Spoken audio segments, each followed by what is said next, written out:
Perkenalkan saya Dr. Asto Mahutama, hari ini akan menjadi moderatornya. Dan hari ini luar biasa sekali karena merupakan suatu diskusi atau talk show antara ibu-ibu di sini yang luar biasa dengan ibu yang luar biasa juga, kebetulan ibu saya. Ya, beliau adalah seorang yang sudah menunjukkan proses keberdayaannya dan harapannya diskusi kali ini kita bisa memberdayakan diri masing-masing hingga mencapai satu proses Indonesia yang maju. Seperti itu, Bunda. Nah, mungkin kalau kita berbicara tentang proses perempuan berdaya Indonesia maju. Yang menarik adalah kenapa sih Bunda seorang perempuan berdaya itu benar-benar bisa membawa suatu kemajuan untuk Indonesia sebagai bangsa. Jadi kan kalau kita ngomong perempuan dan bangsa ini hubungannya seperti apa? Mungkin bisa diawali dengan proses itu, Bunda. Sebelum kita bisa berdiskusi, nanti kan ada proses tanya jawab juga dari ibu-ibu bisa bertanya dan Bunda menjawab seperti itu. Ya, terima kasih Dr. Asto. Selamat pagi ibu-ibu semuanya. Saya izin berdiri, Merdeka. Ya, saya mohon maaf, saya izin berdiri ya Bapak, ibu-ibu semua. Saya kebiasaan ngomong Bapak Ibu, sekarang saya cari bapaknya. Ada. Oke, saya bersyukur dan terima kasih sekali untuk hari ini. Apakah Ibu juga Bapak juga bersyukur hari ini? Ya, bersyukur. Ya, karena pagi hari harus diawali dengan rasa syukur. Dan hari ini tema yang diangkat adalah proses pemberdayaan wanita. Harusnya kita bersyukur banget nih jadi terlahir sebagai seorang wanita atau perempuan. Ya, karena mempunyai proses spiritual sebenarnya yang cukup mempunyai peran untuk proses membawa keluarga kita, keluarga kecil kita untuk menjadi sukses, mempunyai andil juga untuk bangsa ini tumbuh menjadi bangsa yang besar, tidak cukup hanya bangsa tapi juga seluruh dunia. Peran wanita-wanita hebat untuk seluruh dunia. Nah, banyak orang yang tidak begitu memperhatikan proses pemberdayaan perempuan, yaitu dari sejarah-sejarah. Kalau punya anak perempuan itu kurang dihargai. Mereka selalu ingin punya anak laki-laki, ya apalagi di Bali seperti ini. Nah, seringkali kita tidak merasa dihargai. Ya, boleh itu mungkin itu sudah lalu. Tetapi saat ini saya ingin ibu-ibu semua mempunyai rasa bahwa saya adalah wanita atau perempuan yang berdaya, supaya tidak diperdaya oleh yang lainnya. Benar ya? Iya, betul. Karena tadi maafkan saya seperti biasa sering melakukan pengukuran ya dengan energi. Kira-kira dalam ruangan ini yang sudah merasa berdaya, ya itu saya baru dapat 30%. Nah loh, kok cuma 30% ya?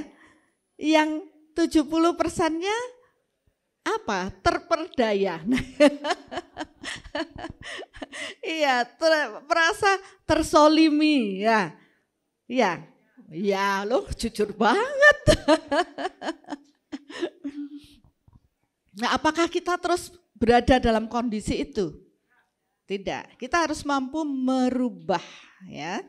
Karena ingat, bangsa, keluarga kita, bangsa ini, dunia berada dalam genggaman ya, berdayanya seorang perempuan.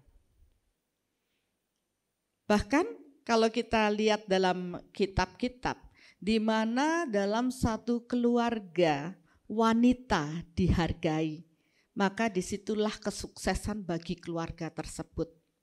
Tapi dalam suatu keluarga di mana wanita tidak dihargai, maka itulah kehancuran dalam keluarga. Ya. Mungkin di situ kita harus menguatkan diri, harus berjuang, bukan untuk menjadi sesuatu yang menguasai keluarga kita, bukan. Tapi berjuang agar kita tetap berdaya dan menular pada anak-anak dan keluarga kita. Bahkan bangsa ini. Ya, seperti yang tadi Pak Gede bilang. Oh, bukan Pak Gede ya, karena saya yang bikin quote-nya itu. Ya. Bumi ini seorang ibu yang bahagia, maka bumi ini akan bahagia juga. Dan ini pula yang akan saya angkat ya, kebetulan kami dari Seoul akan membuat meditasi akbar di tanggal 17 Desember di Hotel Aston ya. Saya pikir mengajak orang bermeditasi itu susah. Kita mikirin gimana caranya mengajak banyak orang ya datang meditasi. Tapi ternyata baru dibuka 4 hari ya, jalan ke 5 hari ternyata yang mendaftar sudah 1.300 dan akhirnya kita harus close. Ya, saya juga bersyukur antusias daripada masyarakat Kota Denpasar yang mendukung dari upaya aktivitas daripada yayasan kami untuk memberdayakan ya wanita-wanita hebat ya, tidak hanya wanita, tentu dari situ akan terlahir anak-anak yang luar biasa. Nah, saya ingin mengubah nih, kalau ibu-ibu mau mengubah dari 70 yang tadi merasa tidak berdaya dan terberdaya menjadi wanita-wanita hebat, tangguh, dan penuh cinta. Setuju ibu-ibu semuanya? Setuju. Ya, dan untuk itu apa sih yang perlu kita masukkan dalam proses berbagi hari ini? Ya, ada satu hal yang sangat penting yang tidak pernah kita pahami sebelumnya. Mungkin, tapi mungkin ada yang sudah paham ya. Bahwa sebenarnya yang menciptakan kehidupan kita adalah diri kita sendiri, bukan orang lain, bukan Tuhan. Ya, tidak Tuhan yang membuat hidup kita menderita, tidak Tuhan yang membuat kita kaya raya, tidak Tuhan yang membuat kita sehat. Tapi berawal dari proses pikiran yang kita ciptakan. Ya, pikiran ini sangat penting sekali. Karena dari dipikirkan kemudian diniatkan, ya, terus tertanam. Dari pikiran ini akan menguat dan meradiasi secara energi di alam ini. Dan itulah yang ditangkap, kata orang, semesta atau alam ini menangkap radiasi dan sesuai dengan hukum tabur tuai. Hukum tabur tuai itu hukum apa sih? Hukum karma. Apa yang ditabur itu yang dituai. Nah, kalau ibu-ibu selalu memikirkan saya tidak berdaya, terus dipikirkan saya tidak berdaya, apa yang terjadi? Kita akan terus menuai diperdaya. Ya istilahnya, saya udah bilang nih saya tidak berdaya. Lah yang bully kita akan datang, yang membuat kita tak berdaya itu ya terus datang. Ya itulah sering menjadi kesalahan kita. Dan ini sudah terbukti dengan proses energi. Karena itu memang tidak terlihat, itu adalah niskala. Pikiran kita kan tidak terlihat. Fisik kita bisa terlihat. Tapi proses pikiran kita, siapa yang tahu? Ya, dalam lautan bisa diukur, dalam hati siapa tahu. Tapi saya tahu apa isi hatimu. Ya. Kenapa bisa begitu? Karena radiasi-radiasi yang terpancar dari niatan, dari pikiran yang ibu-ibu produksi. Disinilah akhirnya saya paham Kenapa kita perlu mengendalikan proses pikiran? Kalau pikiran kita liar, hidup kita pasti ruwet. Tapi kalau pikiran kita tenang, hidup kita pasti baik. Jadi saya sempat berdiskusi waktu di ruangan dengan Ibu Wakil ya. Kenapa? Saya pikir meditasi itu diem. Kalau saya disuruh meditasi diem, saya nggak bisa. Karena pikirannya muncul terus. Ya saya bilang iya memang. Tidak seperti itu, meditasi itu tidak diam. Karena semakin kita diam, ruwetnya semakin muncul. Lah terus gimana? Jadi akhirnya saya tidak pingin meditasi. Begitu dengar kata meditasi, sudah mikirnya ruwet sendiri. Ya benar, karena itulah yang ditawarkan banyak orang dulu. Ya, zaman kuno itu suruh duduk meditasi di tengah hutan, di tengah goa mungkin. Duduk hening, ya gimana bisa hening, pikiran kita aja loncat-loncat kayak monyet. Ya, akhirnya kita trauma dengar kata meditasi. Inilah yang saya pahami, kemudian saya mulai berpikir, terus gimana caranya supaya pikiran kita tidak ruwet. Disinilah saya mengajar konsep energi mengenal jati diri. Nah, proses mengenal jati diri perlu, karena apa? Untuk mengenali apa sih yang kita ciptakan dari pikiran kita sendiri. Banyak orang yang dulu pikirannya ruwet, begitu dia mulai mengenal dirinya, mereka mengenal Tuhannya.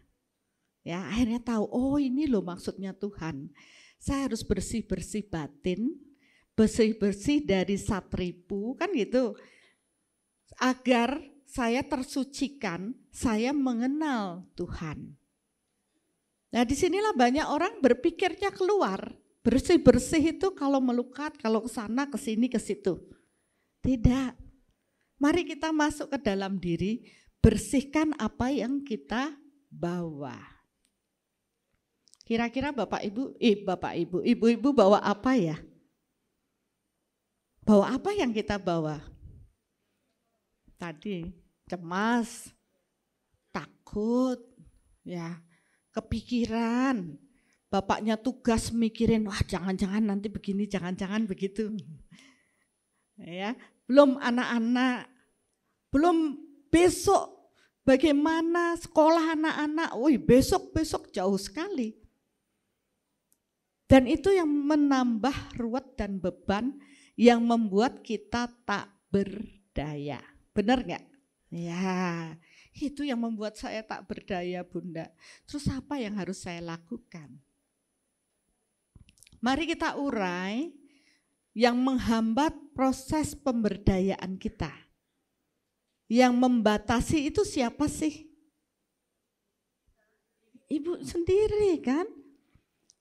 Diri kita sendiri, bukan orang lain. Dulu saya mengalami hal itu. Punya anak, ngurus anak, sampai punya 4 anak. Hasil tidak memberdayakan diri, istilahnya terkungkung hanya di rumah saja, tidak melakukan apa-apa, hanya ngurus anak.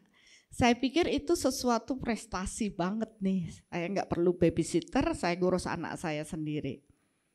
Tapi ternyata itu membuat saya terbelenggu hanya di situ saja. Saya tidak tahu dunia luar itu kayak apa. Saya tidak berinteraksi dengan banyak orang. Dan mulai saya membuka diri. Saya mempunyai waktu paling enggak bersosial dengan yang lain. Dan akhirnya kita jadi ngerti, oh seperti ini. Nah setelah itu mulai terpacu.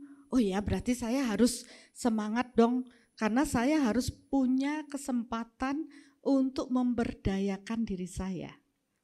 Untuk saya bisa percaya diri menjalani hidup. Ya, kadang dulu saya berpikir nanti kalau tidak ada suami saya besok bagaimana? Ya kan? Saya tidak bekerja, cuma suami saya. Nanti kalau ada apa-apa sama dia, terus saya ini terus gimana? Itu menjadi ketakutan juga, kecemasan. Anak saya terus bagaimana? Akhirnya saya pun berpikir, oh saya harus semangat. Saya tidak tahu apa yang akan ada di depan. Paling tidak sekarang saya harus menyiapkan diri menjadi wanita yang tangguh, wanita yang berdaya. Mulailah saya kemudian aktif ya, belajar juga cari duit. Nah, tidak cuma itu ya, apa yang bisa saya lakukan, dan saya lebih banyak belajar dari semua yang memang saya sukai, dari berkebun, dari menjahit, dari make up, karena sempat juga jadi tukang salon 15 tahun, kemudian setelah itu jadi tukang senam, olahraga dan sebagainya. Yang saya cari adalah bagaimana saya memberdayakan diri saya harus sehat. Apalagi riwayat saya sakit-sakitan. Ya itu bagian dari saya membuka diri dari batasan yang saya buat sendiri sebelumnya. Nah kalau kita masih terus merasa kecil, saya tidak berdaya, saya bisanya cuma segini, itu berarti sudah membuat mental block, sudah membuat cetakan bahwa kita tidak akan bertumbuh. Batasan itulah yang harus kita lepaskan. Nah, kenapa ada batasan? Karena kita tidak bahagia. Kenapa? Karena kita punya banyak pendaman-pendaman yang membuat kita terbatas. Tadi saya senang sekali dengar ibu-ibu bilang, apakah ibu-ibu sudah bahagia? Sudah bahagia. Ya, secara semangatnya bolehlah bahagia. Tapi kalau di sini yang bahagia belum semua gitu ya. Karena apa? Masih banyak batasan itu. Ya, masih banyak membatasi saya begini-begini.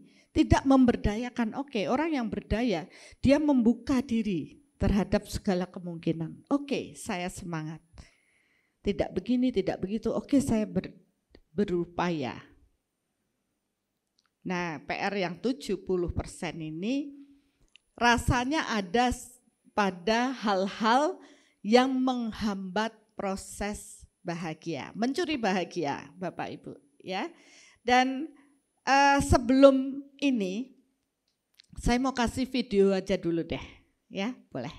Ya, ibu-ibu tolong ditonton dulu videonya, dan saya rasa ini mewakili deh kita semua, ya. Nanti kita baru kita bahas kembali.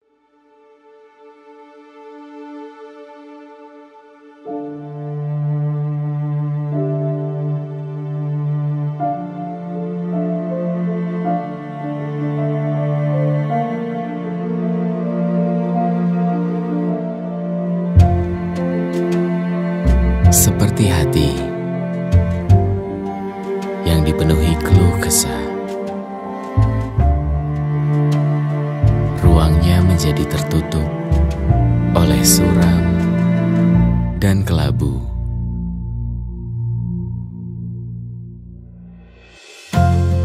Tanpa sadar, beban kecil setiap hari adalah guru kehidupan untuk mengerti arti bersyukur.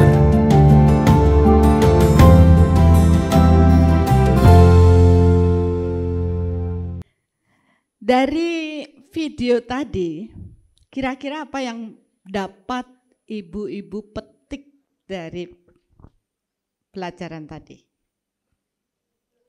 Apa sih tadi itu? Bersyukur. Karena ada yang terakhir, bersyukur. Gampang sekali. Tapi ketika ada, oh saya patah hati, tempel, itu diperhatikan enggak? Ya, sebenarnya itu kan yang Bapak, yang ibu-ibu punya kan semua ditempel di sini kan? Iya, dilabeli nih, ini cemas saya nempel lagi, ini marah saya tempel lagi, tak berdaya. Itu adalah diri kita sendiri. Tapi ketika kita sadar, oh ini dilepasin, ya berarti kita membebaskan batasan yang kita buat sendiri. Ingat, yang menciptakan adalah pikiran kita sendiri. Kalau kita sudah melabeli saya nggak bisa apa-apa, berarti kita sudah meradiasikan saya nggak bisa apa-apa. Yang datang apa? Orang-orang yang membuat kita nggak bisa apa-apa. Hukumnya kan sejenis menarik sejenis. Sadari itu saja, Bu. Nanti kalau ketemu orang ini kok marah-marah. Oh berarti di label saya marah-marah. Sadari itu, bebaskan. Oke, saya minta maaf. Saya sadar saya suka marah-marah. Saya rubah diri saya. Merubah itu seperti mengambil tadi labelnya itu dan membuang. Sadar, saya nggak boleh marah-marah. Sadar, saya nggak boleh cemas. Sadar, saya nggak boleh tergantung sekali sama suami, ya. Karena kan kalau ibu-ibu ini sangat tergantung sama bapak, nanti kita ya itu mau nggak mau ya oke-oke saja, tapi kita tidak berdaya. Kita harus bisa mandiri, kita harus bisa tangguh. Ada yang takut, sedikit-sedikit takut, oh sadar saya punya takut, saya harus semangat. Begitu kita sadar kita melepas labelnya, kita harus meradiasikan yang positif. Ya, kalau tidak, ya nggak akan bisa berubah. Terus tidak berdaya terus tidak bertumbuh, dan terus ruwet terus. Begitu pikiran ruwet, ibu udah mikirnya, aduh ruwet, pasti ruwet. Ya, makanya kita bilang, saya sehat, saya damai, saya berkelimpahan. Soul is solution. Soul itu jiwa kita. Karena jiwa kita ini yang menentukan, solusinya ada di sini. Mengubah diri kita baru bisa menjadi baik. Bukan mengubah, saya pengen suami saya berubah supaya dia lebih sayang sama saya. Enggak bisa. Ya, yang bisa berubah kita. Berarti kita harus melabeli suami saya mencintai saya gitu. Terus dipancarin cinta, lama-lama kan suaminya sayang sama kita. Sebenarnya kita yang menciptakan itu. Ya, ini katakanlah ilmu tertinggi sebenarnya. Ya itulah realitanya orang hidup. Tapi kita sering menyalahkan keluar, padahal kita yang menentukan itu. Nah, apakah ibu-ibu siap untuk melepas? Oh, siap sekali ya. Kita lepaskan label-label kita, ya. Tentu mulai menata kembali apa yang harus kita pikirkan. Nah, kira-kira sudah mulai mengenal dirinya, mulai tahu apa yang mau dibebaskan. Siapa di sini yang suka marah-marah?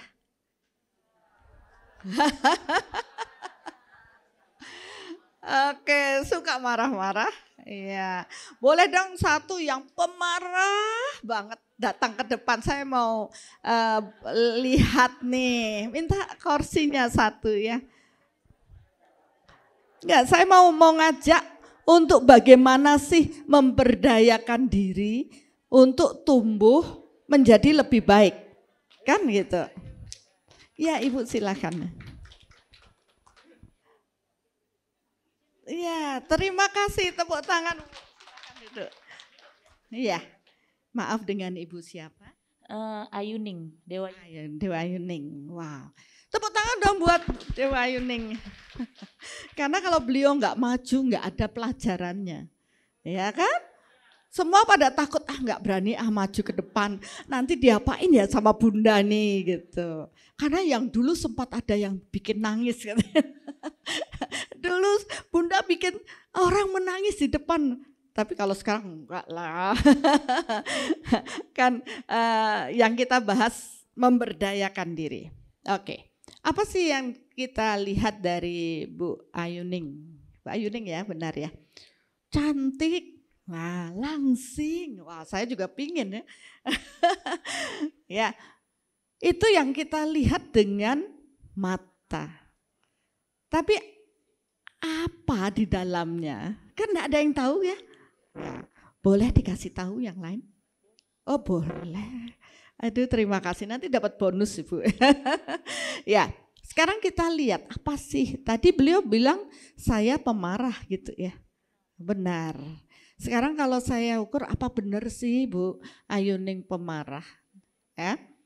Apa yang sebenarnya terjadi pada diri kita? Ketika kita marah, radiasi marah ini keluar. Benar ya? Energi marahnya itu keluar. Begitu lagi mendem lagi, marahnya keluar. Nah kira-kira marahnya Bu Ayuning itu sampai di mana? 10 meter ada, 100 meter ada, 200, 300, 500, 1 kilo ada.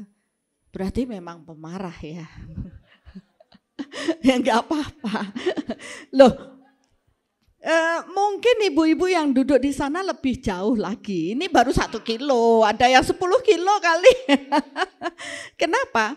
Karena marah ini direkam mulai dari berada dalam kandungan ibu. Kali ibunya suka marah-marah. Jadi dari kecil dia sudah merekam marah. Jadi karakter ini pun ada pada diri kita. Dan ketika lahir sampai besar sampai saat ini, banyak pendaman marah yang terradiasi. Sampai di sini paham nggak? Nah, berarti PR kita itu mensucikan, membersihkan marahnya. Dengan apa? Berkesadaran. Sadar saya punya marah. Apakah marahnya ibu ini bisa diselesaikan oleh orang lain? Tidak. Biar dilukat berkali-kali, diruat berkali-kali, marahnya tidak akan bersih. Karena yang punya ya saya. Ya. Jadi itu sebenarnya semua orang ingin mensucikan dirinya. Karena kita tahu di dalam diri yang suci, kekuatan Tuhan akan turun. Dia akan menjadi jiwa-jiwa yang tenang, jiwa-jiwa yang damai. Tapi kalau isinya marah, biarpun berada di tempat suci manapun, dia tidak akan tersucikan. Karena marah dibawa oleh diri kita. Kemana aja kita pergi, rekaman radiasi marah kita kemana-mana. Biarpun kita di tempat suci, ya tetap kita kotor. Ya, jadi ya bersihkan, berikan kesucian di dalam diri kita. Dengan apa? Pengendalian pikiran kita. Nah, kalau ini tidak berdaya, tidak ada pada diri ibu. Ya. Karena pikirannya saya bisa. Percaya dirinya cukup kuat. Kalau 10 poin 1 2 3 4 5 6 7 8 cukup percaya diri. Tepuk tangan dong. Kan ada sisi baik, ada sisi buruk. Yang bagus sudah percaya diri, berarti termasuk wanita perempuan yang berdaya ini namanya. Ya. Walaupun masih ada rekaman marah yang negatif, ya enggak apa-apa, namanya juga belajar. Hidup kita kan belajar terus, sekolah terus ini. Inilah sekolah kehidupan. Kalau di universitas itu menambahkan banyak pengetahuan sampai S1, S2, S3, S4. Kalau di sini sekolah kehidupan, S-nya S tungtung. Ya, SIS. Ya, disinilah belajarnya melepas. Melepas tadi yang dilabel-label kita yang jelek-jelek ini yang dilepas. Pelajarannya seumur hidup.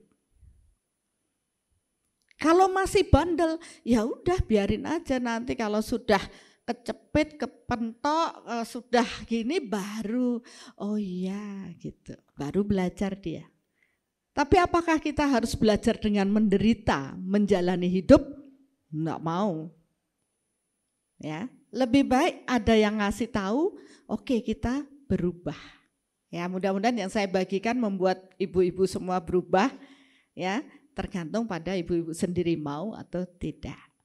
Nah, yang 1 kilo ini, 1 kilo jauh sekali, kalau sini udah nyemplung ke sana. Ini mau saya apain? Mau diapain, Bu? Mau disimpan? Enggak ya, mau kita bersihkan. Karena kalau kita terus memendam, tidak berdaya, kita tidak bahagia. Ya. Nah, di sini pun kalau dilihat dari cakranya, ibu ini sudah berdaya, istilahnya banyak kualitas baik, tapi masih ada sedikit yang mengurangi prosesnya. Tentu kita ingin lebih baik lagi.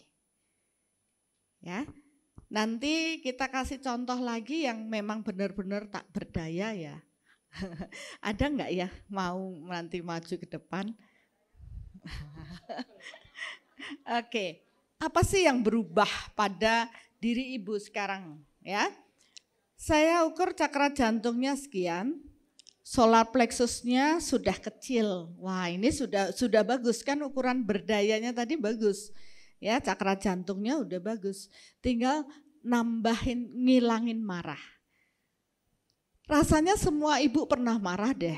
Ya, apalagi sama anaknya bandel, bapaknya bandel, salah. Semua tidak sesuai dengan diri kita. Nah, apa yang harus kita lakukan? Minta maaf dan memaafkan. Hanya itu saja. Tapi seringkali mau minta maaf aja susah. Apalagi ingat perbuatannya.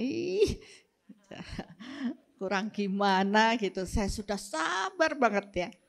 Curhat jadinya. Jadi akhirnya apa yang kita bisa lakukan? Oh ya, libatkan kekuatan Tuhan. Tanpa tidak melibatkan kekuatan Tuhan tidak bisa. Ya, ini pentingnya Bapak Ibu harus tahu. Ya. Tanpa sekarang Ibu paham, ya. Sekarang saya suruh dulu. Coba usaha Bu, bayangkan orang yang bikin yang Ibu jengkel sekali. Ya. Kemudian, ya saya maafin deh kamu, udah pokoknya saya maafin. Ya, ini kan memang nggak perlu diomongin kan? Itu ada proses di batin, di pikiran kita. Ya, 100 kilo. Nah, ternyata berubahnya cuma sedikit sekali. Karena hanya baru dari proses diri. Tidak melibatkan kekuatan Tuhan. Disinilah arti berserah. Ya, barang siapa berserah kepadaku, aku akan memenuhi semua kebutuhanmu dan melindungi orang-orang yang kamu cintai. Ini di Bhagavad Gita ada, di mana-mana semua kitab ada. Cuma kita nggak tahu berserah itu kayak apa sih, berserah atau pasrah. Ya, berbeda itu ya. Ya, kalau berserah ya, tapi tidak pasrah. Ya. Pasrah itu ya tadi tidak berdaya, pasrah itu tidak berdaya, tidak ada yang bisa dilakukan, itu pasrah namanya.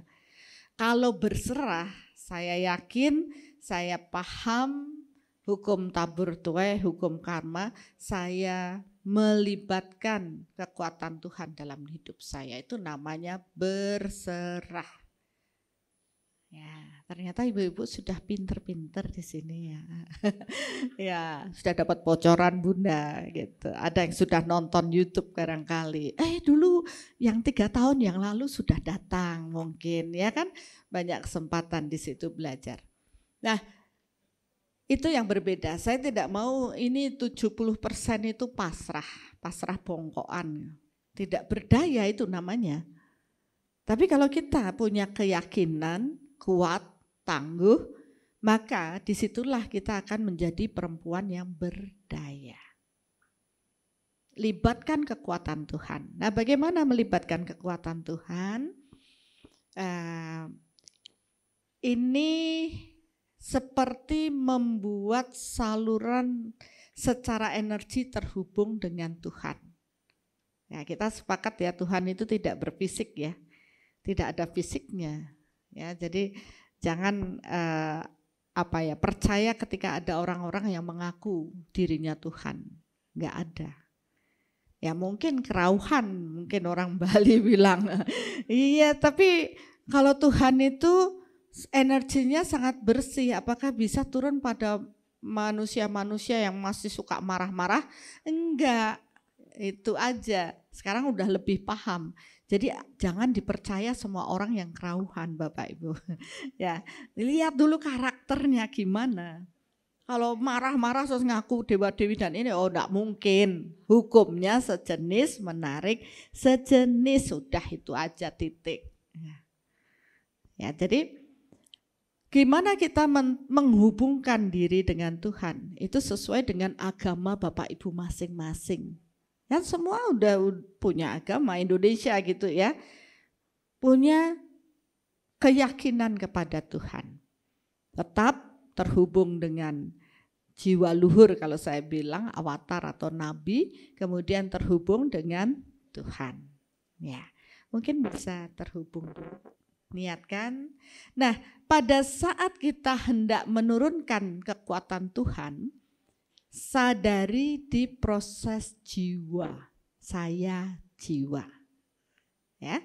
Saya jiwa itu berarti tidak dalam konteks tubuh fisik, tapi jiwa, bukan badan, tapi jiwa. Karena terhubung dengan Tuhan itu tidak secara fisiknya, tapi jiwa kita secara energi. Saya jiwa, saya terhubung dengan jiwa luhur. Ya, jiwa luhur inilah sang guru bagi kita, sesuai agama masing-masing. Nah, kalau di Hindu di Bali ya Betara yang guru, itu adalah jiwa luhur. Kemudian terhubung dengan Tuhan. Disinilah baru kita menurunkan, niatkan saya terhubung dengan cahaya Tuhan. Biarlah cahaya Tuhan memasuki tubuh saya, cinta Tuhan memasuki tubuh saya, dan energi Tuhan memasuki tubuh saya. Jadi ini cara melibatkan kekuatan Tuhan. Ya, sudah itu apa yang kita lakukan? Saya tahu saya marah sekali. Ya, ibu punya dendam deh. Coba bayangkan, ya, bayangkan yang dendam marah sekali. Dan libatkan Tuhan, saya sadar saya sampai terukur 1 kilo punya marah.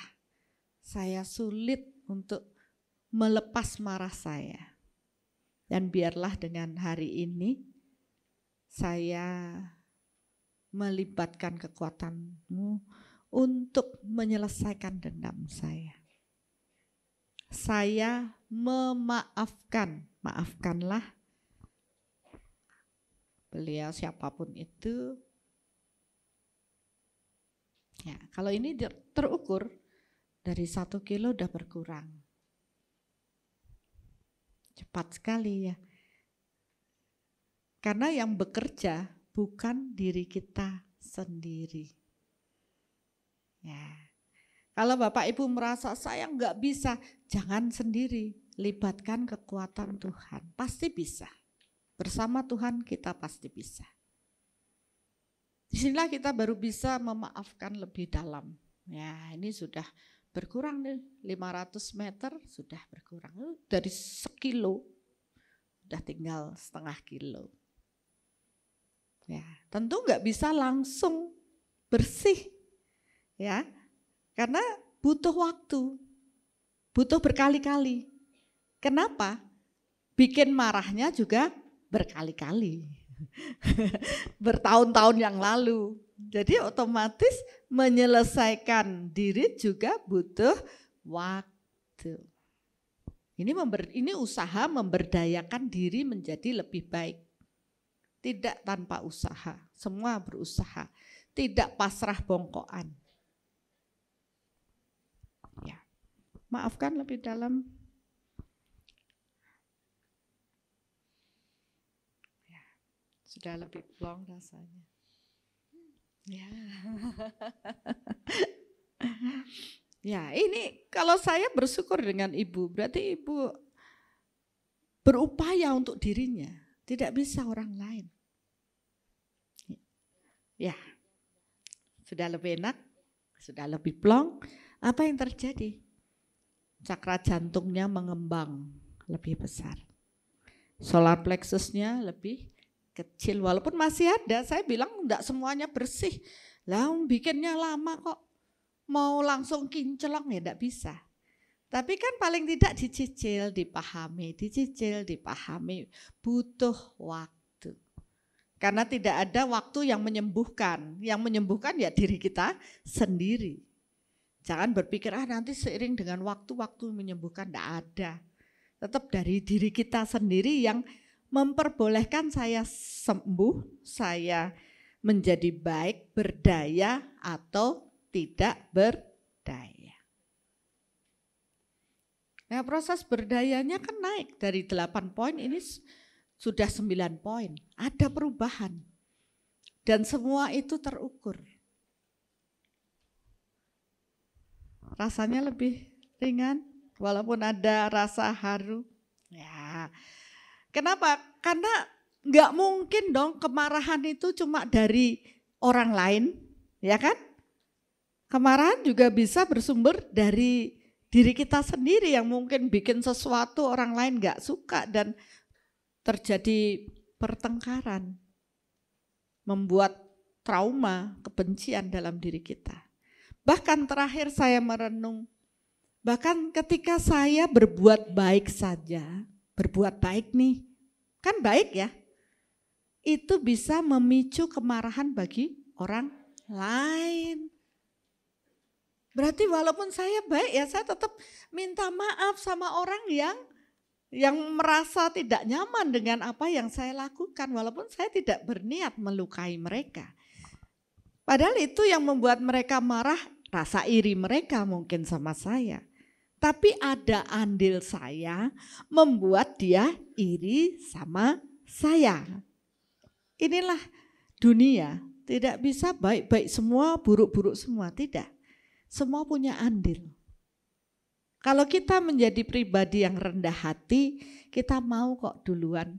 Oh ya, minta maaf ya, saya membuat kalian menjadi tidak nyaman, iri, atau mungkin tidak nyaman dengan apa yang saya bagikan. Kan minta maaf dan memaafkan enggak pakai bayar ya. Enggak dikenain biaya. Kenapa kita harus mikir? Lebih baik cepat diselesaikan sehingga kita menjadi plong. Benar ya Bu ya? Berarti sudah tahu ya sekarang kalau ada marah lagi cepat ditarik dengan proses minta maaf dan memaafkan. Dan jangan upaya sendiri. Libatkan kekuatan Tuhan dalam hidup kita. Oke, terima kasih. Boleh kembali. Wah, benar bukunya. Akhirnya beneran bahagia. Oh, yang satunya soul reflection. Pada saat kita kebetulan saya juga penggemar salah satu penggemar dari Bunda ya. Jadi saya punya salah satu buku yang Soul reflection. Iya, soul reflection ya. Jadi ketika saya meniatkan apa yang saya rasakan saya tumpahkan ke buku tapi tidak dibuka dulu. Terus setelah dibuka pas apa yang saya rasakan yang itu Bunda, saya punya Terima itu. kasih. Ya, terima kasih ya Ya, atas. mudah-mudahan ini membantu lagi untuk Terima proses kasih. lebih bahagia. Terima Oke, kasih. terima kasih. Terima kasih. Ya, memang buku soul reflection-nya bisa ngemarahin kita. Ya, sebuah buku yang bisa nuntun dan memarahi kita kalau kita salah. Oke, dari pelajaran yang tadi bisa dipahami Bu? Ya, bisa ya? Ya, boleh bertanya. Sebenarnya saya sebelum pandemi, sering ikut online-nya Bunda, tapi sering ketiduran akhirnya Bunda. Karena terlalu lama mungkin saya ikut Bunda gitu, tapi selama pandemi saya sudah nggak pernah ikut, maafkan Bunda. Nah, barusan supaya tidak lupa saya dengan apa yang Bunda sampaikan barusan, kita itu selalu berbuat baik. Kita di hadapan orang banyak, kita sudah berbuat baik. Tetapi di belakang itu kita tidak tahu mereka ngedumel atau enggak, kan gitu Bunda ya. Nah, kita enggak tahu dia ngedumel ketogen misalnya pangkan tiuyu tangan nang pengkelu gitu misalnya. Itu bagaimana caranya kita minta maaf? Karena kita enggak tahu yang ngedumel itu Bunda. Dari sekian banyak orang misalnya gitu. Kita pas berbuat baik, menyarankan baik, karena kebetulan saya adalah Bu En Sukerti Bunda dari WHDI Kota Denpasar. Jadi sering terjun ke masyarakat. Jadi kita enggak tahu kalau mereka menerima atau enggak. Nah, bagaimana cara kita minta maaf? Kadangkala sih di akhir acara kita sudah bilang minta maaf gitu. Nah, itu kira-kira bagaimana kita supaya tahu mereka gitu marah kepada kita dan lain sebagainya Bunda. Maaf Bunda, itu yang bisa sampaikan. Jadi terima kasih banyak. Om Santi. Pertanyaannya menarik sekali ya. Jadi kalau benar sih kalau dibilang kan bayangan kita mau minta maaf atau kita mau memaafkan orang, udah kebayang dulu nih siapa yang mau kita minta maaf sama siapa, kita maafin siapa. Seperti tadi Bunda juga menyontohkan kan, bayangkan orang yang paling nyebelinnya itu di depan, terus minta maafin. Nah ini kita nggak tahu kita harus minta maaf sama siapa. Kan gak mungkin kita blast WA gitu, tolong yang marah sama saya kabarin saya gitu kan, enggak ya. Ya itu gimana itu Bunda? Iya, pertanyaan yang baik Bu ya. Karena ya itu tadi sampai 1 detik saya memahami bahwa kita tidak berbuat salah pada banyak orang, dengan niat baik kita berbagi, tapi tidak semua orang menerima niatan baik yang kita lakukan ya. Bahkan mereka nyinyir sama kita. Orang Indonesia biasa begitu. Katanya di luar begitu. Nah, reaksi yang diterima otomatis akan berimbas pada diri kita. Karena kita juga paham ketika mereka tidak suka dengan apa yang kita bagikan, pikiran mereka sudah memikirkan kita buruk. Benar enggak? Ya. Dan ini tentu akan mengotori tubuh energi kita. Atau aura kita sudah terkotori oleh emosi-emosi orang. Otomatis kita tidak nyaman. Mungkin nanti kalau ibu-ibu yang sudah biasa ya berbagi, berbicara, tampil ya, pas melakukan ya seperti saya berbagi sudah mulai ada pikiran orang yang buruk lah, yang begini, gitu aja, ngomong aja atau apapun. Kita sudah merasa tidak nyaman sebenarnya. Dan itu hanya bisa dijelaskan secara energi. Memang itu juga yang saya bagikan di kelas online langkah awal mengenal jati diri sampai workshop soul matter. Kalau ibu ingin detail mengetahui bisa mengikuti kelas tersebut, karena di situ bisa tahu kita siapa sih yang mengirimkan, ya memang bisa teridentifikasi lah. Tapi itu butuh proses. Nah, bagaimana cara yang paling cepat supaya kita bisa tidak terbebani oleh hal tersebut? Kita sudah dapat satu pemahaman nih, bahwa kita perlu memaafkan mereka yang sudah mengirimkan pikiran buruk sama kita. Ya. Dan gimana caranya? Sama seperti tadi Bu, yang penting kita melibatkan kekuatan Tuhan. Ya, itu yang ada di kitab-kitab sebenarnya, bahwa kita tidak bisa sendiri, kita membutuhkan kekuatan Tuhan. Cuma manusia selalu mengatakan, saya bisa sendiri. Saya cukup berdoa pada Tuhan. Berdoa itu keluar, melibatkan kekuatan Tuhan itu memasukkan energi Tuhan ke dalam. Ini berbeda, ya.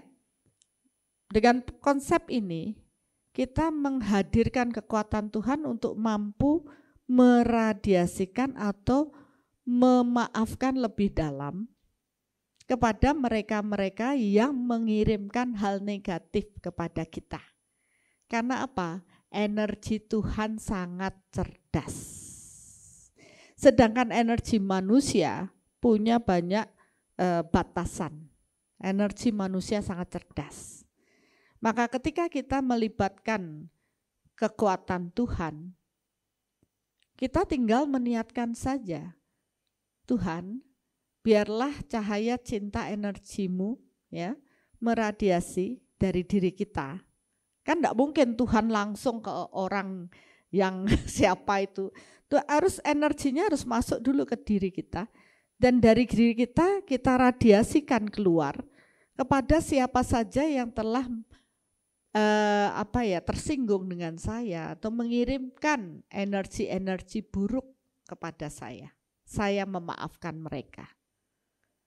Jadi yang bekerja adalah kekuatan Tuhan.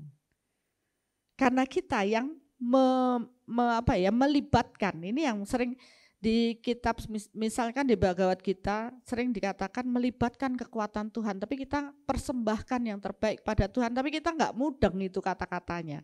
Kita pikir persembahan yang terbaik kepada Tuhan ya dengan yang di luar. Padahal bukan, yang kita persembahkan adalah yang di dalam batin kita. Ini yang perlu disucikan atau dibersihkan. Dan bagaimana mensucikan? Melibatkan kekuatan Tuhan.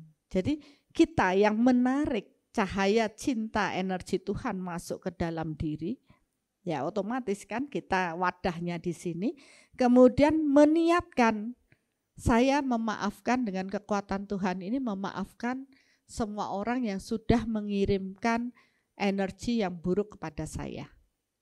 Ya, karena energi Tuhan sangat cerdas. Tapi untuk bisa menangkap energi Tuhan, menghadirkan energi Tuhan di dalam diri, butuh kerendahan hati untuk mengidentifikasi tadi, membersihkan satripunya dulu. Marah, cemas yang kita produksi. Dengan apa? Ya selesaikan dulu. Jadi pertanyaan Ibu itu setelah apa yang dilakukan oleh Bu Ayu tadi. Bu Ayu Ning kan melakukan dulu menarik, marah. Ya itu kan baru marah. Itu tadi saya contoh sedikit. Nanti satripu itu apa saja sih? Marah, dendam, iri, terus mabuk, ya mabuk ketenaran, mabuk nama baik lah semuanya. Ya seperti itu ditarik dulu.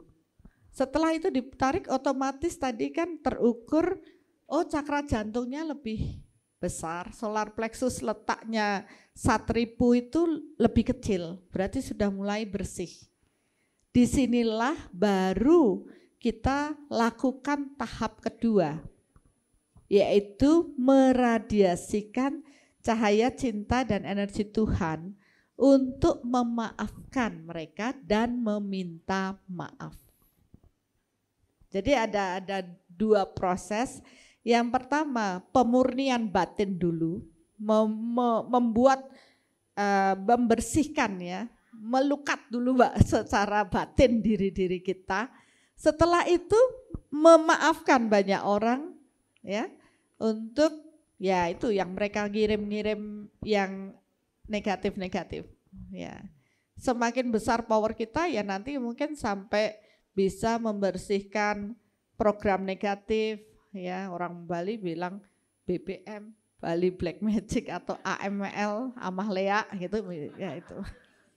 Dengan kekuatan Tuhan. Jadi itu menjadi perlindungan ilahi kita. Mungkin seperti itu jawabannya. Ya, ada lagi.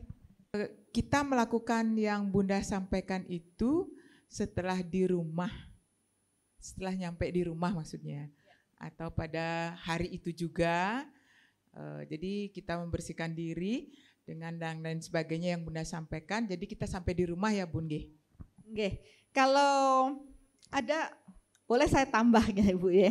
Nah, ini bagi kita yang aktif berinteraksi dengan banyak orang pasti akan mendapat kontaminasi negatif ya istilahnya energi negatif yang dikirim, entah itu marah, apalagi public figure.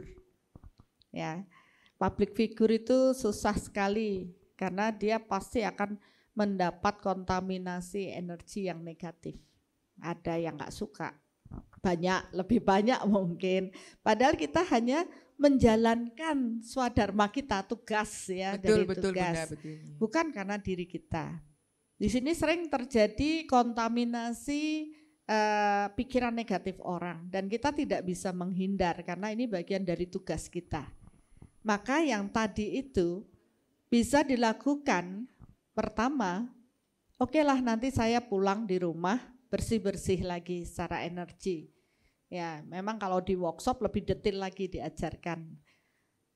Kalau tidak, pada saat kita berdiri, yang biasa saya lakukan sebelum saya datang ke sini, saya sudah menyelesaikan karma, penyelesaian karma istilah kita, yaitu meminta maaf dan memaafkan pada semua orang yang hadir nanti. Ya, seperti ini kemarin saya sudah selesaikan dulu. Karena yang hadir ini pasti tidak akan lepas dari karma saya. Ya, berarti bisa sampai ketemu, ngobrol dan apa itu berarti ada hubungan karma dari past life. Dan saya selesaikan dulu, minta maaf dan memaafkan. Begitu di sini saya harus terus terhubung dengan kekuatan Tuhan. Sehingga energi Tuhan itu terus mengalir. Dan di sini pun bisa sambil ya secara batin minta maaf dan memaafkan. Tapi kalau tidak bisa ya di rumah dilakukan. Ya, itu bisa di mana saja, kapan saja, karena proses melibatkan kekuatan Tuhan tidak tergantung pada tempat, ya, tidak tergantung pada waktu, tidak ada batasan, di mana saja ketika kita meniatkan ya kita akan terhubung. Tapi terhubung dengan Tuhan sangat tergantung pada kebersihan batin. Kalau orang itu batinnya tidak bersih, isinya itu iri dengki, pokoknya hal-hal yang buruk, maka kekuatan Tuhan yang masuk juga sedikit, tidak bisa. Jadi yang tergantung pada proses kebersihan batin. Nah, proses kebersihan batin adalah kondisi ketika kita bahagia. Tidak ada marah, tidak ada cemas, tidak ada takut, ya. Satripu itu bersih dari diri kita. Ya, seperti itu, Bu. Terima kasih Bunda. Sebenarnya saya banyak sekali punya pertanyaan, tapi di tempat ini mungkin kasih yang lain dulu Bunda. Oke, terima kasih. Iya Bu, mungkin nanti kalau mau belajar lebih dalam di langkah awal mengenal jati diri lebih lengkap ya Bunda ya. Terima kasih banyak. Terima kasih. Terima kasih Om Santi. Salam cinta penuh kedamaian Bunda. Salam cinta penuh kedamaian. Ya Bunda, berarti sebelum masuk ke pertanyaan berikutnya, berarti prosesnya bertahap ya Bunda ya. Dari awal menyembuhkan diri dulu, baru menyelesaikan yang di luar. Dan dari saat-saat tertentu yang memang proses kayak meditasi kayak tadi dibilang di rumah, sampai akhirnya bisa in action juga. Semua butuh berlatih. Ya, mungkin latihan kita pertama mau meditasi harus duduk dulu, nanti cari channel YouTube Bunda Saningsih dulu. Ya, buka channelnya, kemudian kita mengikuti tuntunannya, berlatih. Tapi lama-lama nanti kita bisa, orang mengatakan meditation in action. Ya, meditasi tidak harus duduk seperti saya sekarang ya. Saya selalu bermeditasi dalam kondisi apapun. Bisa sambil naik motor, nyupir atau apa. Bisa, yang penting kita terus terhubung dengan kekuatan Tuhan. Selalu berkesadaran. Ya, terima kasih. Ya, terima kasih. Oke, baik, ini sudah pertanyaan pertama, sudah. Apakah ada lagi yang, sudah ada yang mau bertanya di sana? Begini Bunda, saya seorang pendidik di pendidikan non formal yang mana latar belakang anak-anak kami beraneka ragam, terutama dari segi ekonomi dan sosial ekonomi dan latar belakang hampir semua berbeda seperti itu. Terutama untuk anak-anak spesial kami, rasanya kami lebih aware dan lebih sama anak-anak ketimbang orang tuanya. Kalau orang tuanya sebagian besar ya tidak mau kerjasama karena mengasuh anak, pola asuhnya itu sangat berbeda di rumah dan antara kami pendampingan di sekolah. Setiap hari kalau saat kami memanggil salah satu orang tua dan kami kemungkinan kedumelan dari orang tua itu sangat banyak karena sering kami pantau perilaku anak yang kemarinnya sudah mampu dan besoknya akan berubah lagi seperti itu. Mohon bagaimana cara kami agar kemarahan kami yang agar setiap ketemu orang tuanya agar bisa kami reda seperti itu. Terima kasih Om Santi Om. Terima kasih Bu. Oke, berarti ini adalah kondisi di mana bekerja dalam kehidupan sehari-hari itu sudah berada dalam lingkungan yang banyak menyumbang sumbangan emosi ya. Ya, dan itu sepertinya nggak cuma sebagai seorang pendidik aja, tapi di mana-mana juga seperti itu dengan kadar yang berbeda, dan sumbangan emosi itu yang akan bikin rasa nggak nyaman ya. Mungkin beberapa nggak terlalu berasa, tapi ada yang berasa. Nah itu ada caranya nggak sih Bun supaya nggak seperti itu? Ya, rasanya ini kita langsung praktek aja ya Bu. Saya kalau ditanya teorinya nanti bahasannya banyak, itu butuh 3 hari workshop. Mungkin kita pakai cara yang pendek aja, bisa minjem kursinya ya. Mungkin Ibu bisa maju ke depan. Dan ini berhubungan dengan tadi pertanyaan Ibu juga. Bagaimana ketika saya berinteraksi dalam pekerjaan, bertemu dengan orang-orang yang mengirimkan marah pada saya. Ya. Karena di aura tubuh Ibu, saya tadi ukur kemarahan yang dikirim ke orang, ke Ibu, ini 1, 10, 20, 30, 40, 50, 100, 200, 300 meter. 300 meter ini marah yang dikirim orang ke Ibu. Ya, pasti ibu-ibu yang lain juga berasa ya, nggak enak. Ya, karena tumpukan inilah yang saya bilang emosi negatif dari luar, kontaminasi. Dan itu membuat kita, harusnya saya tidak marah, tapi ada masalah dikit aja, rasanya pengen marah. Ada yang pernah merasa begitu? Ada, hampir semua begitu. Kompak. Iya, karena memang itulah masalah saya, kok nggak bisa mengendalikan. Sebenarnya masalahnya bukan dari dalam, ya. Marahnya ya kalau Ibu ini marah, radiasi marahnya oke 100, 200, 300, 400 ya 400. Ya, tapi ada marah, ada, tapi dari luar 300. Nah, kan tambah banyak. Ya. Jadi ada dua sisi yang harus kita pahami. Dan ini menjadi beban, membuat kita tidak bahagia juga, tidak nyaman. Apa yang harus dilakukan? Gak mungkin dong ngasih tahu orang tua ya anak asuh kita ya. Dan tadi dinyatakan bahwa ada perubahan pada anak didik yang tadinya sudah bagus, kemudian berubah lagi. Karena apa? Peran orang tua. Ya, kita jadi guru itu mungkin cuma punya waktu sebentar, tapi orang tua mereka punya waktu yang lebih lama dengan anak-anak. Jadi pola asuh dalam keluarga inilah yang penting. Jadi pemberdaya perempuan berdaya itu tujuannya supaya pola asuh di dalam keluarga menjadi baik. Tapi kalau kita sendiri aja belum berdaya, gimana bisa memberikan hal yang baik pada anak-anak? Ya, berarti kan ujung tombaknya ya kita jadi perempuan. Bahkan bisa dikatakan di belakang laki-laki yang seorang laki-laki yang sukses ada perempuan yang menguatkan kan gitu. Karena memang gitu Bapak Ibu, harusnya bersyukur ibu-ibu lahir sebagai perempuan. Kalau kita amati ya, lebih mudah dari proses spiritual itu lahir sebagai laki-laki dibanding lahir sebagai perempuan. Dan tapi kelebihannya perempuan punya banyak multitasking ya, banyak kelebihan. Laki-laki nggak bisa melahirkan, perempuan bisa. Ternyata jiwa tidak laki dan tidak perempuan.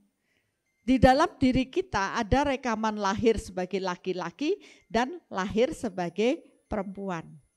Biasanya jiwa itu lebih banyak lahir jadi laki-laki dulu. Kalau sudah lulus jadi laki-laki baru lahir jadi perempuan. Karena apa? Jadi perempuan itu lebih susah. Jadi bersyukurlah kita sekarang lahir dari perempuan itu harus kuat dan tangguh. Gitu. Untuk menyelesaikan apa? Hutang karma kita. Nah, kalau sekarang dengan orang tua mereka itu mereka tidak baik dan mengirimkan hal negatif, yang kita selesaikan tidak seperti ibu yang tadi. Ya, ini sama yang apa yang kita lakukan ya, niatkan saya jiwa ya. Kemudian terhubung dengan jiwa luhur, katakan seperti itu. Tentu masing-masing sudah paham ya dengan mana kita menuju, kemudian terhubung dengan Tuhan. Ya, niatkan terhubung dengan Tuhan. Ya. Kemudian turunkan cahaya. Karena semua itu butuh cahaya, cinta, kuasa Tuhan yang bisa memasuki tubuh kita itu ada 3. Cahaya, cinta, dan energi. Ya, setelah ini bayangkan yang diselesaikan adalah dengan orang tua. Bayangkan orang tua yang anak-anak mereka. Orang tua dari anak-anak yang ibu asuh.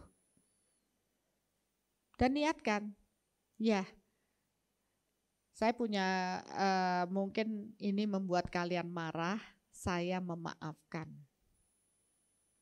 Saya maafkan semua orang yang sudah ngirimi saya marah.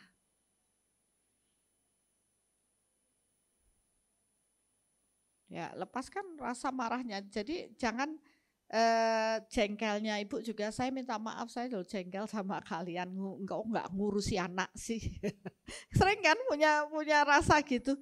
Iya, padahal anaknya sudah kita loh yang ngurus, malah orang tuanya enggak ngurus ya.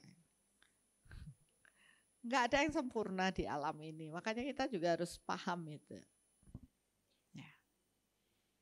Ketika kita membersihkan sesuatu dari luar itu lebih cepat.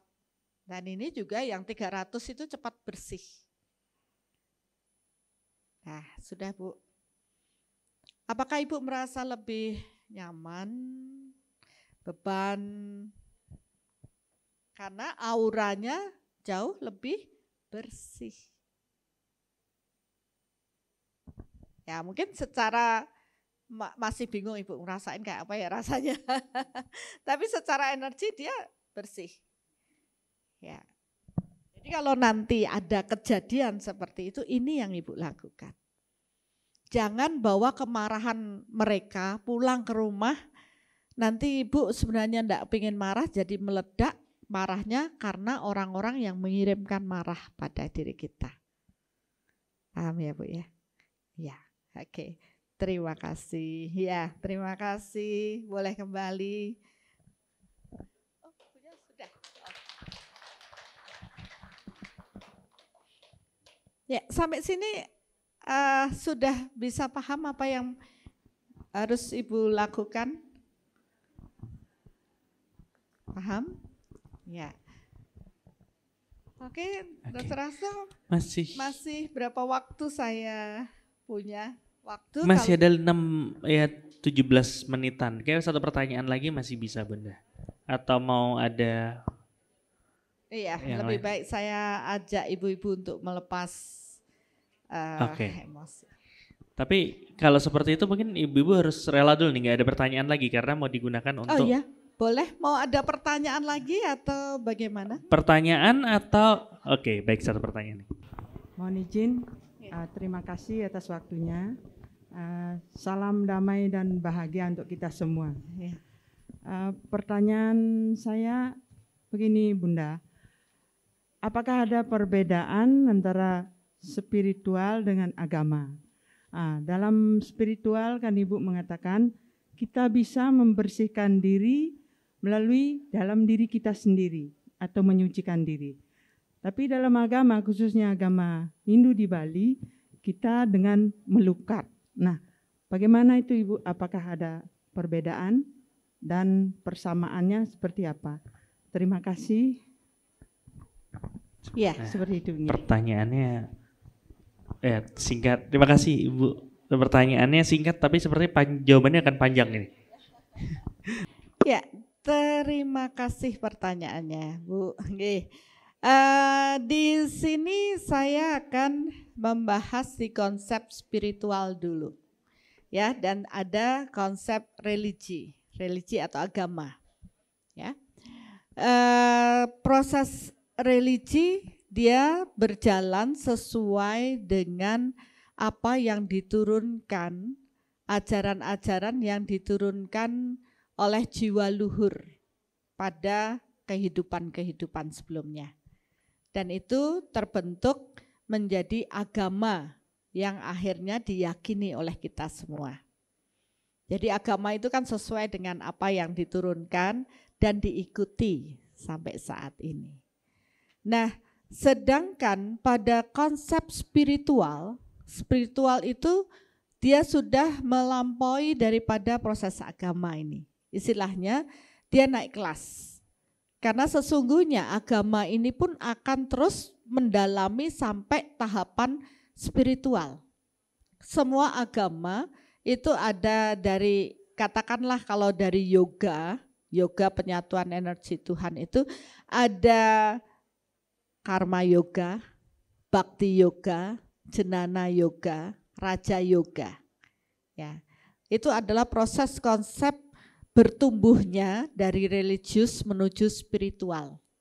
Spiritual adalah ketika mereka sudah sampai pada raja yoga. Dan ini tidak hanya pada agama Hindu saja, semua agama dari mulai ada tahapan dia hanya tahu ilmu pengetahuannya saja, kemudian masuk lebih dalam ya sampai kalau mungkin sampai makrifat ya lebih tinggi lagi, itu dialami pada semua agama dan ujung-ujungnya mereka akan sampai pada proses energi. Ya, energi yang tadi saya bahas ini masuk pada proses raja yoga. Ya. Nah, tahapan ini tentu suatu loncatan yang lebih. Nah, pada saat mereka belum bisa sampai tahapan yang lebih dalam atau raja yoga, dia butuh yang lain, interaksi. Disinilah agama berkembang. Dia sebagai proses seleksi alam dulu. Karena kesadaran manusia berbeda-beda. Ketika mereka masih butuh yang berwujud berfisik, ya dia masih dengan proses karma yoga. Dia masih dengan membuat sajen, membuat ini. Ya kan itu interaksinya, tahapan awal. Karena perlu disiplin diri, mendisiplinkan diri dan butuh visual. Ada visualnya ini itu, karena logikanya manusia masih perlu diisi. Nanti kalau dia sudah naik kelas, dia masuk ke proses, sudah mulai masuk ke bhakti, keyakinan dia. Ya, ada tahapannya, keyakinan, kemudian terus itu masuk lagi jnana, pengetahuannya dipenuhin. Sudah itu masuk ke lebih tinggi, mengenal diri. Ya, mengenal dari raja yoga itu terhubung dengan dari diri ke Tuhan. Jadi mengenal diri. Tidak lagi sibuk di luar, masuk ke dalam diri. Di sini. Nah, konsep spiritual itu berhubungan dengan spirit, energi yang ada di dalam diri dengan kekuatan Tuhan. Ya, walaupun dia tetap bereaksi secara sosial dengan yang lain. Ya, interaksi sosial kan melihat dari karma yoga, bhakti yoga, jnana harus bersosial. Tapi ketika dia berinteraksi dengan Tuhan, itu sifatnya personal. keterhubungan kita dengan Tuhan tidak bisa diwakilkan oleh orang lain. Jadi kalau kita sudah meniatkan untuk terhubung dengan Tuhan, sifatnya personal, nggak bisa dibantu orang lain. Ya, jadi itu berbeda ranah antara spiritual dengan religius. Seorang yang sangat religius belum tentu menjadi seorang yang spiritual. Karena spiritual dia sudah tidak membatasi diri. Ya, tapi seorang yang spiritual bisa memahami konsep religius dengan baik. Dia bertoleransi. Itu yang membedakan. Ya, jadi mereka mau pakai yang masih di tahapan karma yoga, bhakti yoga, jnana yoga, itu bebas. Ya, cuma ketika kita mau terhubung dengan Tuhan, itu personal sekali. Makanya kenapa untuk terhubung dengan Tuhan melalui memahami konsep Atman, Jiwatman, Paratman. Itu saja untuk terhubung dengan Tuhan dari proses roh atau Atman di dalam diri kita, dengan rekaman diri kita, kitab teles yang kita bawa atau rekaman jiwa kita dengan Tuhannya. Maka mengenal jati diri kita, kita tahu apa yang kita rasakan. Kita punya marahkah, cemaskah, takutkah, pikiran buruk, niat buruk, kita yang tahu. Maka ketika kita memurnikan di dalam diri kita, batin kita bersih, maka kita secitra dengan Tuhan, energi Tuhan baru bisa masuk. Dan itu enggak bisa dilakukan oleh orang lain. Hanya diri kita saja. Nah, sedangkan mereka-mereka yang belum bertumbuh pada kesadaran ini, mereka berpikir, saya menuju Tuhan saya masih butuh orang lain. Ini masuk konsep di religius. Ada yang menuntun, ada yang begini, membantu, mendoakan dan sebagainya. Padahal nanti lama-lama terhubung dengan Tuhan ya konsep diri kita sendiri dengan Tuhan. Nah, disinilah kita harus paham sampai di level mana mereka. Kita harus bertoleransi.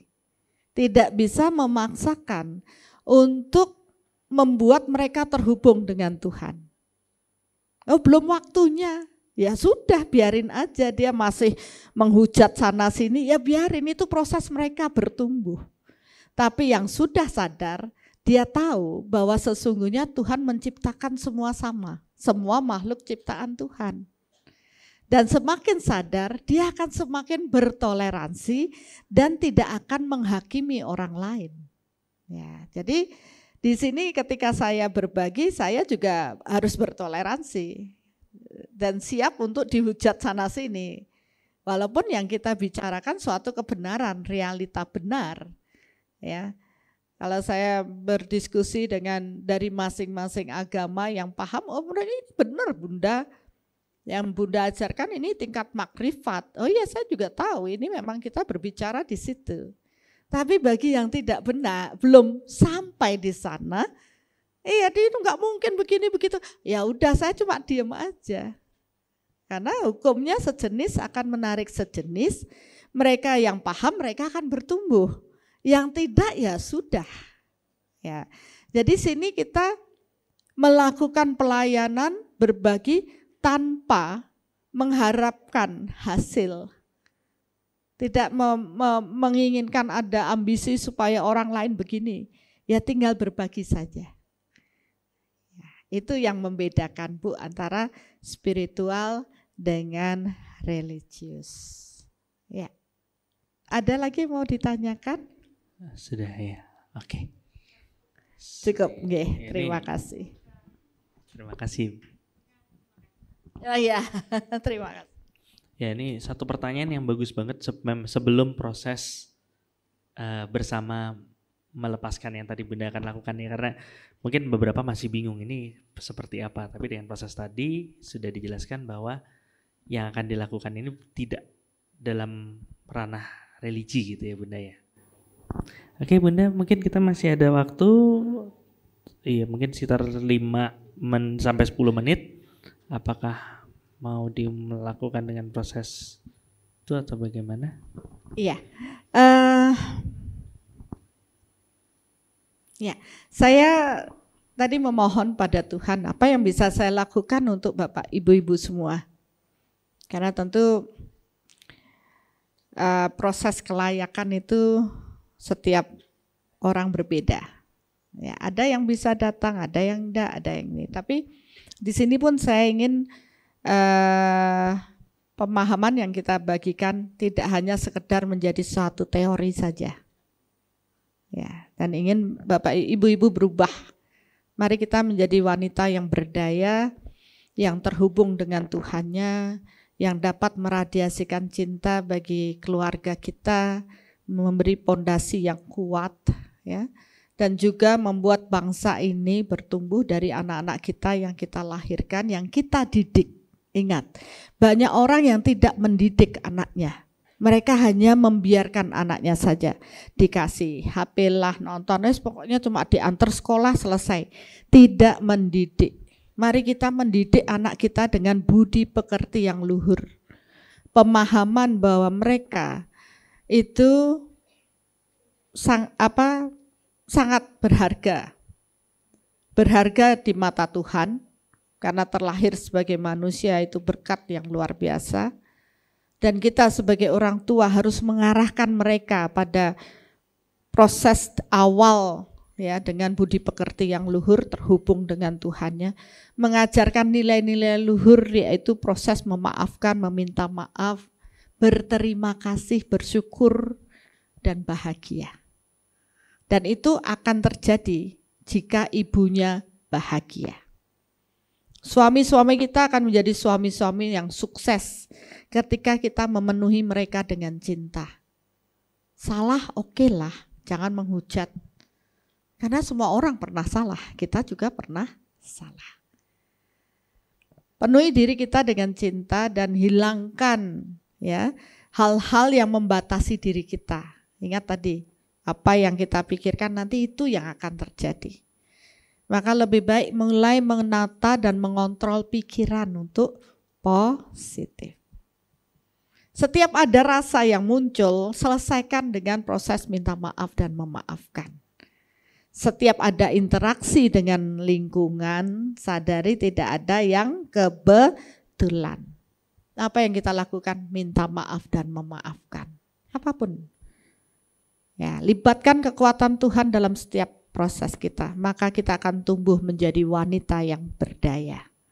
Wanita hebat yang akan mampu mendidik anak-anak menjadi anak-anak yang hebat, dan mereka, anak-anak kita, akan membuat negara ini menjadi negara yang hebat, dan bumi ini, ya, akan bertumbuh dengan kondisi spiritual yang lebih baik. Saat ini bumi sedang sakit, banyak kejadian. Karena siapa? Ulah manusia. Maka saya juga mulai mempunyai peran, ayo kita mulai menyehatkan kembali bumi dengan kita dulu yang sehat. Nah, Bapak Ibu-ibu semua mempunyai, sebenarnya menjadi wanita itu sudah ditakdirkan kuat. Ya. Tapi seringkali kita selalu menganggap lahir sebagai wanita itu lemah. Itu sudah batasan dulu. Ya. Mari kita berdayakan diri dan kita yakin ada kenapa Tuhan melahirkan saya saat ini sebagai tubuh perempuan. Berarti ada misi jiwa yang harus kita selesaikan. Yaitu menjaga keluarga kita, menjaga negara kita, dan menjaga bumi. Dari seorang ibu yang hebat. Ya, saya rasa itu pesan untuk kita semua. Mudah-mudahan pembelajaran yang singkat, padat ini dapat ibu-ibu terapkan di rumah.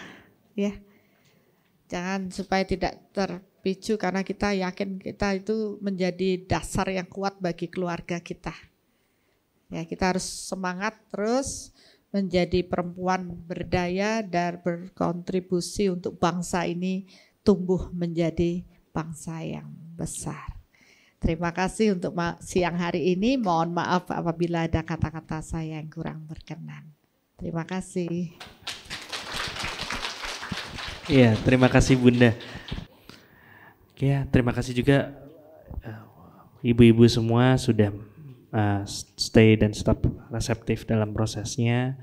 Dan ya pengennya membahas lebih panjang lagi, tapi karena memang waktu juga sangat terbatas, mungkin talk show kali ini sampai sini saja. Kami ucapkan terima kasih atas waktunya dan mohon maaf kalau ada kesalahan dalam pengucapan yang sengaja maupun yang nggak disengaja. Terima kasih. Oke, dan kita mohon izin untuk menutup acara ini. Terima kasih.